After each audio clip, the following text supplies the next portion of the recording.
mah panjatkeun puji sareng syukur ka Gusti Allah Maha Esa anu tos masihan rahmat serta hidayahna ka urang sadayana.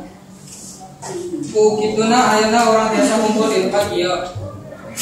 Hadirin sadayana, sateacana sing kuring bade ngucapkeun nuhun ka Bapak Ibu guru anu parantos masihan waktos ka sing kuring kangge medarkeun hiji diantara anu judulna pengaruh internet ka rumaja. Hadirin sadayana, sateacan sing kuring sembayang diantara sing kuring hoyong medarkeun watesan masalah anu bade dibacakeun nyaeta diantara pengaruh internet dina segi positif saat dina segi negatif. Internet kecap anu teu asing di zaman ayeuna.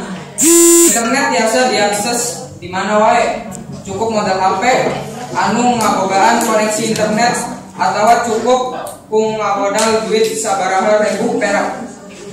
Ayeuna mah hampir di unggal juru jalan rek di kota anak tapi di desa. Ayeuna mah geus loba warung anu ngajual jasa internet atawa anu mana sok disebut warnet.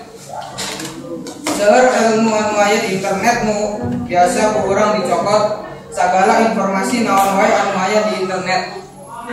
Informasi eta bisa dicandak kalayan gampang sagampang urang ngabalikeun